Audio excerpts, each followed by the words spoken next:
சேலத்துல எப்படி இருக்கு வரவேற்பு? தாவேக்காவுக்கா இருக்கட்டும், விஜய் அவர்களுக்கா இருக்கட்டும், எப்படி இருக்கு வரவேற்பு? உங்க அக்கம் பக்கத்துல என்ன சொல்றாங்க?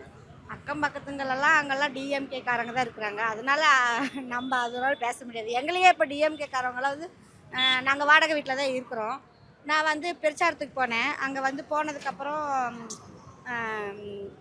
மறுநாள் விட்டு எங்களை வீடு காலி பண்ண சொல்லிட்டாங்க. சரி, அது வீடு தானே காலி பண்ண முடியும், நான் காலி பண்ணிக்கிறேன். அப்புறமும் வீடு காலி பண்ணதுக்கு அப்புறமும் நான் வந்து இங்கே பிரச்சாரம் பண்ணால் உங்களால் என்ன பண்ண முடியும் அப்படின்ட்டு நான் முடிவு எடுத்து நான் இப்போ இறங்கியிருக்கிறேன். அவ்வளோதான். அவர் வந்தாருன்னா இன்னும் நம்ம தமிழ்நாடு நல்லா இருக்குன்ற நம்பிக்கை எங்களுக்கு எல்லாத்துக்குமே இருக்கு. ஊருக்கு வந்திருக்காரு, அவரை பாக்குற அந்த ஒரு நொடி எப்படி கொண்டாட போறீங்க? அது எப்படின்னா சொல்றதுக்கு வார்த்தையே ரொம்ப படபடப்பா இருக்கு எனக்கு. ரொம்ப ஏக்கமா இருந்துச்சு. அண்ணா எப்ப நம்ம ஊருக்கு வருவாரு இங்க எல்லாரும் சொல்றாங்களே அண்ணா இனிமேல் வருவாங்களா வரமாட்டாங்களா, இந்த கரூர் சம்பவம் மாதிரி எல்லாம் பயந்துட்டே இருந்தாங்க. ஆனா இப்ப ஒரு நம்பிக்கை வருது.